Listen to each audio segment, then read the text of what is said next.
அப்புறமா ஏன் இப்போ அதாவது இப்போ நம்ம இயற்கை வேளாண்மை பற்றி பேசுகிறோம் இல்லையா? ஆக்சுவலாக நம்ம வந்து பயிருக்கு நம்ம உரம் கொடுக்குறதே இல்லை. இயற்கை விஷயமான இயற்கை இடுபொருள்களை உற்பத்தி செய்து நம்ம வந்து மண்ணில் உள்ள அந்த நுண்ணுயிரிகளுக்கு தான் உரமாக கொடுக்குறோம். அந்த நுண்ணுயிரிகள் தான் மண்ணை வந்து வளமாக்கும். அந்த மண்ணில் இருக்கிற சத்தை தான் அப்புறமா பயிர் எடுத்துக்கும். இந்த மண்புழு அதெல்லாம் வந்து அந்த பாக்டீரியா வளமாக இருந்தால் மட்டும்தான் மண் வளமாக இருக்கும். அந்த மண் வளமாக இருந்தால் தான் அந்த மண்புழுக்கள் அதிகரிக்கும். அப்படிங்கிற பட்சத்தில் நீங்கள் போடுற உரம் வந்து மண்ணுக்கு கிடையாது, மண்ணில் உள்ள நுண்ணுயிரிகளுக்கு தான் கொடுக்குறோம். அதாவது அன்அவைலபிள் ஃபார்மில் இருக்கும், எல்லா ஃபார்ம்லையுமே இருக்கும். அதை வந்து நம்ம ரசாயன உரம் போட்டாக்க செத்து போயிடும். அதுக்கு தான் அந்த அசோஸ் பயிர்கள்லாம் கொடுத்தாக்கா அன்அவைலபிள் ஃபார்மில் இருக்கிறத அவைலபிள் ஃபார்மாக மாற்றி அந்த பயிருக்கு தேவையான நைட்ரஜனு, பாஸ்பரஸு, பொட்டாஷு அதெல்லாமே வந்து இயல்பாகவே நம்ம மண்ணில் இருக்குது, பயிருக்கு கிடைக்காத வகையில் இருக்குது. அதை தான் வந்து நம்ம இதை கொடுத்து அந்த மைக்ரோ ஆர்கனிசம் அதிகப்படுத்தினா அந்த பயிர் வந்து அதை எடுத்துக்கும். அதேமாரி இங்கே பெரும்பாலும் வந்து நம்ம வந்து நேரடி நெல் விதைப்பு செய்கிறோம். அதில் ஒரு சின்ன டெக்னாலஜி வந்து புதுசாக இது பண்ணியிருக்காங்க. பூசா ஹைட்ரோஜல்னு ஒரு பொருள் இருக்கு ஐயா. அதாவது முதல்ல தோட்ட பயிர் நம்ம அதாவது காய்கறி பயிர் போட்டோம்னா அந்த பயிரில் முதல்ல பயன்படுத்தி பார்ப்போம். Pusa hydrogen Indian council of agriculture research டெல்லியில் இருக்குது. அந்த நிறுவனம் வந்து ஒரு ஹைட்ரோஜன், அதாவது ஹைட்ரோன்னா நீர், ஹைட்ரோ பேங்க்னு பேர், அதுக்கு பேர் பெல்லட்டு குருணை வடிவில் இருக்கும். கடைசி உழவில் போட்டுட்டு நம்ம ஓட்டிட்டு நம்ம என்ன பயிர் நடுறோமோ அந்த பயிரை நட்டுருவோம். நட்டுட்ட பிறகு ஒரு மழை பெஞ்சதுன்னா அந்த ஹைட்ரோஜன் என்ன பண்ணுன்னா மழை பெய்கிற தண்ணி ஜெல் மாதிரி ஃபார்ம் பண்ணிக்கும், நீர் திவலைகள் ஆக்கணும். அந்த நீர் திவலைகளை பனிக்கட்டி மாதிரி கட்டி மாதிரி ஆக்கி வச்சுக்கணும். அது சீப்பேஜ், அதாவது பெர்குலேஷன் ஆகி கீழே போகாது, மேலே எவாப்ரேஷன் ஆகாது, வெளியில் போகாது, பக்கத்தில் போகாது, ஜெல்லு மாதிரி ஃபார்ம் பண்ணிக்கும். அந்த ஜெல்லு தேவைப்படும் போது பயிருக்கு தேவைப்படும் நீரை அப்பப்போ ஸ்லோவாக ரிலீஸ் பண்ணும். அது தேவைப்பட்டதை அதில் எடுத்துக்கும். அப்போது நீர் பற்றாக்குறையில் இருக்கும்போது நம்ம செய்யக்கூடிய விவசாயம், அதாவது இப்போ ஒரு காய்கறி பயிர் விவசாயம் செய்கிறோம் அப்படின்னா ஒரு 3 நாளைக்கு இல்லை 4 நாளைக்கு ஒரு முறை நம்ம தண்ணி விடுறோம். நம்மளுக்கு சாயில் வந்து எப்பவுமே இருமண் சாரி மண்ணாக தான் இருக்குது, வேதாரண்யம் ஃபுல்லாக சாண்டி லோம் சாயிலாக இருக்குது. அப்படி இருக்கும்போது நீங்கள் ஒரு 3-4 நாளைக்கு ஒரு முறை தண்ணி விடணும்னு நினச்சாக்கா இந்த ஹைட்ரோஜனில் பயன்படுத்தினா நீங்கள் வந்து ஒரு 15 நாளைக்கு ஒரு முறை தண்ணி விட்டால் போதும். மானாவாரி பயிர்ங்கிறதால நமக்கு நீர் வரத்து கம்மியாக இருக்குது, ட்ரை ஸ்பெல் பீரியட் ஜாஸ்தி இருக்குங்கிறதால அந்த டெக்னாலஜி இருக்கு ஐயா. அது நீங்களே வந்து எப்படி சாப்பாடெல்லாம் ஆர்டர் பண்ணி சாப்பிட்றாங்களோ அது மாதிரி அந்த பொருள்லாம் நீங்களே ஆர்டர் பண்ணிக்கலாம். ஐசிஆரில் இந்தியன் கவுன்சில் ஆஃப் அக்ரிகல்ச்சர் ரிசர்ச்னு ஒரு வெப்சைட் இருக்குது. அப்படி தெரியலன்னா நீங்கள் அலுவலகம் வந்தீங்கன்னா உங்களுக்கு நான் ஆர்டர் பண்ணி தரோம். ரெண்டாவது, இந்த அதிகப்படியான மாடு வளர்க்க முடியாது முன்னாடி மாதிரி. இப்போ படிக்கிறவங்க, இந்த மாணவர்கள் படிக்கிறாங்கல்ல, ஒரு ஏக்கருக்கு 12 டன்ஸ், அதாவது 12 டன் தொழு உரம் போட சொல்லி அந்த பேப்பரில் இருக்கும். நாங்கள் படித்த காலத்தில் அந்த பேப்பரில் புத்தகத்தில் இருக்குது. ஆனால் இன்றைக்கி அப்படி போட முடியுமா? அவ்வளோ கால்நடைகள் நம்மள்ட்ட இல்லை. அந்த கால்நடைகள் இல்லாத காரணத்தினால தான் இப்போ இந்த நம்ம அதுலேருந்து ரொம்ப அதை கான்சன்ட்ரேட்டிவாக அந்த பொருள் செய்கிறோம். பஞ்சகாவியம், மூலிகை பூச்சி வெரைட்டி, மீன் அமிலம், அமிர்த கரைசல், தேமூர் கரைசல், 3G கஷாயம் கேள்விப்பட்டிருக்கீங்களா? 3G கஷாயம்னு ஒன்று இருக்குயா. இமிடியேட்டாக நம்ம வீட்டில் காய்கறி பயிர் போட்டிருந்தோன்னா அதில் பூச்சி இருந்தால் சம அளவில் பூண்டு, பச்சை மிளகாய், இஞ்சி மூணுத்தையும் சம அளவில் 100 கிராம் எடுத்து அப்படியே மிக்சியில் போட்டு அடித்து வடிகட்டி அடித்தா அந்த பூச்சி எல்லாமே போயிடும். இதுக்கு மோனோகோடாபாஸ் அடுத்தடுத்த கட்டத்துக்கு போயிடுச்சு. அதாவது தம்பி சொன்னார் குறுகிய இடம் இருந்தது, அதனால நமக்கு அதிகப்படியான விளைச்சலை கொண்டு வர முடியல அப்படின்னு சொன்னார். அப்படி கிடையாது. ஆக்சுவலாக பெங்கால் ஃபெமின் இருந்தது. வங்காளத்தில் ஒரு பஞ்சம் வந்துச்சு. அந்த பஞ்சம் வரும்போது நாடே பஞ்சத்தில் ரொம்ப கஷ்டப்பட்டாங்க. அப்போ வந்து நமக்கு தேவையான உணவுப் பொருட்களை நாமளை உற்பத்தி செய்ய முடியல. ஏன் உற்பத்தி செய்ய முடியலன்னா எல்லாமே சம்பா ரகங்களாக இருந்தது, 6 மாதம் விளையக்கூடிய நெல் ரகங்களாக இருந்தது. அந்த நெல்லிருந்து நம்ம பாப்புலேஷன் ப்ரெஷர், அவ்வளோ மக்கள் தொகைக்கு தேவையான உணவை நாமளே கொடுக்க முடியாத காரணத்தில் பஞ்சம் வந்ததால இவங்க இந்த கிரீன் ரெவல்யூஷன், பசுமை புரட்சிங்கிற பேரில் ஷார்ட் டூரேஷன் வெரைட்டியை கண்டுபிடிச்சாங்க. 3 மாசத்துல, அதாவது 90 நாள், 110 நாள், 120 நாள் ரகங்களை கண்டுபிடிச்சாங்க. அந்த ரகங்கள் அத்தனையும் வந்து உரத்தை ரெஸ்பாண்ட் பண்ணி, நீ உரம் போட்டால் மட்டும்தான் அது விளையும். நம்ம சம்பா ரகங்கள் 6 மாதம் விளைய வேண்டிய நெல்லுக்கு நம்ம உரமே போட தேவையில்லை. அது நம்ம மண்ணில் இருக்க சத்து எடுத்துகிட்டு வரும். அப்படி இல்லைன்னா மாட்டு எரு போட்டாலே வந்துடும். ஆனால் இதுக்கு 3 மாதத்துல விளையிற நெல்லுக்கு நீங்கள் அதிகப்படியான உரத்தை போட ஆரம்பித்தோம். உணவு தானியத்தை உற்பத்தி பண்ணுறதுக்காக போட ஆரம்பிச்சு கடைசியில் நம்ம எல்லாம் பஞ்சமாகி செத்து போயிடும். அந்த அளவுக்கு ஆயிடுச்சு, விஷம் ஆயிடுச்சு. மண்ணில் எந்த விதமான நுண்ணுயிரிகளுமே இல்லை, மண் மலடா போயிட்டு. அதாவது ஒரு 10 ஆண்டுகளுக்கு முன்னாடி ஒரு ஆய்வு செஞ்சதில் தாய்ப்பால்லையும் இளநீக்குள்ள இருக்க தண்ணியில் மட்டும்தான் விஷம் இல்லைன்னு சொல்லியிருந்தாங்க.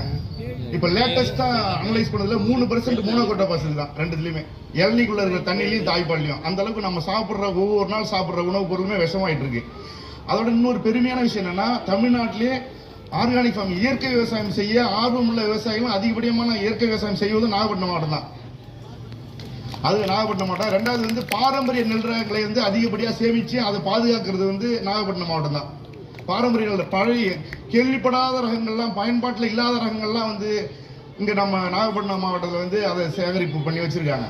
அந்த பெருமையும் நமக்கு தான் சேரும். அதனால நெல் ஜெயராமன் ஐயா பேரில் தமிழ்நாடு அரசே வந்து ஒரு விருது வச்சிருக்கு. ஒவ்வொரு ஆண்டும் வந்து இந்த இயற்கை விவசாயம் செய்கிற விவசாயிகளுக்கு 25,000லேருந்து 1 லட்சம் வரைக்கும் அவங்க பண்ணுற காம்படிஷன், கிராப் ஃபீல்டு காம்படிஷன் பேர். அது ஒரு விவசாயி சொல்லியிருக்காரு, அடி காட்டுக்கு, நடு மாட்டுக்கு, நுனி வீட்டுக்கு. கான்செப்டே அதான் ஆர்கானிக் ஃபார்மிங் முடிஞ்சிச்சு. அவ்வளோதான். தேவைப்படாத பகுதியை காட்டிலே விட்டுறணும், நாம சாப்பிடக்கூடாத பகுதியை மாட்டுக்கு கொடுத்துடணும், நமக்கு மேலே இருக்க சாப்பிட்ற பகுதியை நம்ம எடுத்துகிட்டு போகணும். நாம் அந்த உளுந்து பயிரெலாம் போடுறோம்ல, உளுந்து பயிர் போடும்போது சுத்தமாக அறுவடை பண்ணிவிட்டு அரிச்சு எடுத்துகிட்டு வந்துடுறோம். அந்த வேர் முடிச்சில் தான் ரைசோபியம் இருக்கும். அந்த வேர் முடிச்சிருக்கு இல்லையா, அந்த பயிர் உளுந்து போடுறோம்ல, அதில் நீங்கள் அறுத்து தான் எடுத்துகிட்டு வரணும், பிடிங்கி எடுத்துகிட்டு வரக்கூடாது. வேரோட பிடிக்கிட்டீங்கன்னா அந்த மண்ணில் உள்ள சத்து அந்த வேரில் இருக்கும். அந்த சத்து தான் அந்த மண்ணுக்கு திரும்பி அது உணவாக பயன்படும். நீங்கள் வேரோட பிடிங்கி எடுத்துகிட்டு வந்து ஒரு இடத்துல அடித்து எடுத்துட்டு உங்களுக்கு தேவையானதை மட்டும் எடுத்துட்டு நீங்கள் அதை பட்டினி போட்டுறீங்க. ஆக நீங்கள் என்ன பண்ணணும், ஒன்று ஆள் வச்சு அறக்கணும், அப்படின்னா மிஷின் வச்சு அறக்கணும். மேல் பகுதி மட்டும் நீங்கள் எடுத்துக்கணும். அடியில் இருக்கிற வேர் முடிச்சுகள் வந்து முழுசுமா வயலிலே இருக்கணும். அந்த வேர் முடிச்சில தான் மண்ணுக்கு தேவையான சத்துக்கள் அத்தனையும் இருக்கு. அந்த மாதிரி அதாவது துறை சார்ந்து நிறைய விஷயங்கள் நம்ம இப்போ ஒவ்வொரு ஆண்டும் வந்து நம்ம 14,000 வேதாரண்ய வட்டாரத்தில் வந்து மொத்தமாக 14,000 ஹெக்டர் வந்து நம்ம வந்து நெல் சாகுபடி செய்யறையா. அதில் வந்து ஒரு 25 to 30% விதையை வந்து நாங்கள் டெப்போலேருந்து கொடுக்குறோம். ஒரு முறையாக வந்து டெஸ்ட் பண்ணி 85% 90% மேலே வந்ததுக்கு பிறகு தான் நாங்கள் விதையை விவசாயிகளுக்கு விநியோகம் பண்ணுறோம். நிறைய விவசாயிகள் வந்து நம்ம டெப்போவில் வந்து விதையை வாங்குறதில்ல, எல்லாம் ப்ரைவேட்டில் வாங்குறாங்க. 50% சப்சிடியில் கொடுக்குறோம் ஐயா. அப்படி ஏதாவது அதில் குறைநிறை இருந்தாக்கா நீங்கள் சொல்லலாம். மொத்தமாக ஒரு 100 டன்னு நம்ம சப்ளை பண்ணிட்டு இருக்கோம். 50% மானியத்தில் கொடுக்குறோம் விவசாயிகளுக்கு. அது இப்போ நிறைய விவசாயிகளுக்கு தெரியாதால யாரும் வந்து அவங்க எல்லாம் பிரைவேட்லேயே சீடு வாங்கிட்டு போயிடுறாங்க. நீங்கள் முளைப்பு திறன் கம்மியாக இருந்தால் எங்களுக்கு கம்ப்ளைண்ட் பண்ணுங்க, அதுக்கான எங்கேருந்து அந்த லாட்டு வந்து பார்த்து நாங்கள் அதுக்கு உங்களுக்கு என்ன காம்பன்சேஷனே கொடுத்துட்றோம்.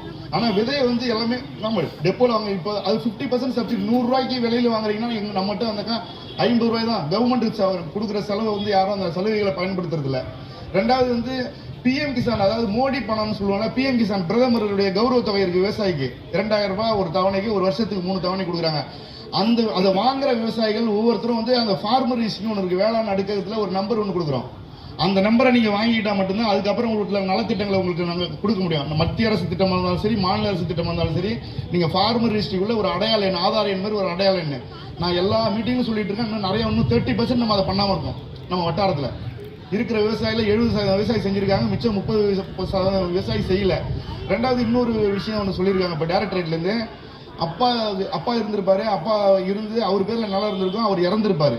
இறந்ததுக்கு பிறகு மகன்கள் 2 பேரும் நிலத்தை மட்டுமே பிரித்து விவசாயம் பண்ணிட்டு இருப்பாங்க. அதை டாக்குமெண்ட் பண்ணாமல் இருப்பாங்க, அவங்க பேரில் பதிவு செய்யாமல் இருப்பாங்க. அப்படி ரிஜிஸ்டர் பண்ணாமல் இருந்தாங்கன்னா தமிழ்நாட்டில் இருக்கிற விவசாயிகளுக்கு மட்டும் அந்த மாதிரி பதிவு செய்யாமல் இருந்தாங்கன்னா அவங்கள வந்து ஒரு கேம்ப் மோடில், கலெக்டர் தலைமையில் ஒரு கேம்ப் மோடில் போட்டு அந்த டியூட்டி, அந்த ஸ்டாம்ப் டியூட்டி கட்டும்ல, அதை கொஞ்சம் ஏதோ குறைச்சி விவசாயிகள் பண்ணி கொடுக்குறதா மேலே ரெவன்யூ டிபார்ட்மெண்ட்டில் பேசியிருக்காங்க ஐயா.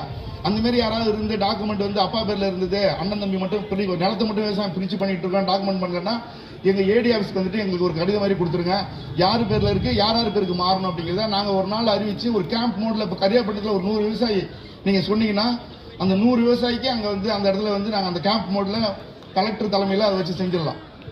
அது வந்து விவசாயிகளுக்கு மட்டும் செய்கிறதா சொல்லியிருக்காங்க. தகவல் எல்லா மீட்டிங்கும் சொல்லிட்டு தான் இருக்கோம். ஆனால் இது வரைக்கும் ஒரு லெட்டர் கூட வரல. ஆனால் எத்தனையோ பேர் வந்து அப்பா பேரில் இருக்கு நிலம், அண்ணன் தம்பி பண்ணிட்டு இருக்காங்க. அந்த மாதிரி யாருமே ஒரு மனு கூட கொடுக்கல. நீங்கள் ஒரு 100 பேர் சேர்ந்து கொடுத்தீங்கன்னா அதை ஈஸியாக பண்ணி கொடுத்துடலாம் ஐயா. அப்புறம் விவசாயம் சம்பந்தமான எந்த விஷயமா இருந்தாலும் நீங்கள் வேதாரண்யம் நம்ம ஆஃபீஸுக்கு வரலாம், எப்போனாலும் நீங்கள் வந்து கேட்டுக்கலாம். எல்லா திட்டத்திலையும் அந்த திட்டத்தின் அடிப்படையில் நாங்கள் மானிய விலையில் விதை கொடுக்குறோம், இடுபொருள்கள் கொடுக்குறோம். இப்போ இந்த சொன்ன சில விவசாயி வந்து விதை வாங்கும்போது 2 ரைசோபியம் பாட்டில் கொடுப்போம். அந்த பாட்டில் வந்து இது ஏங்க எங்களுக்கு கொடுக்குறீங்கன்னு சொல்லுவீங்க. அதோடைய முக்கியத்துவத்தை தான் இந்த மாணவர்கள்லாம் சொல்கிறாங்க.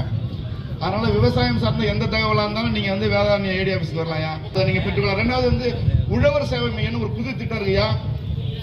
உழவர் சேவை மையம்னு தமிழ்நாடு முழுசும் ஒரு 1000 சென்டர் ஓப்பன் பண்ணுறாங்க. அதில் நம்ம வேதாரண்யத்துக்கு 10 லட்ச ரூபா ஒன்று, 20 லட்ச ரூபா ஒன்று தொழில் தொடங்குறதுக்கு. அதாவது உரம், பூச்சி மருந்து, விதைகள், இந்த மாதிரி உள்ள பொருள், இல்லை ட்ரோனு, பவர் டில்லரு, டிராக்டரு, இந்த மாதிரி வாங்கி அதாவது வாடகைக்கு விடணும். அதில் வந்து 10 லட்ச ரூபா ஒரு பாப்பா நர்மதான ஒரு பொண்ணுக்கு நம்ம சாங்ஷன் பண்ணி கொடுத்துருக்கோம். 20 லட்ச ரூபாய்க்கு ப்ராஜெக்ட் ரெடி ஆகிட்டு இருக்கு. அந்த ப்ராஜெக்ட் வந்து நம்ம 30 லட்சம் நம்ம அந்த இலக்கை அடைஞ்சிட்டோம்.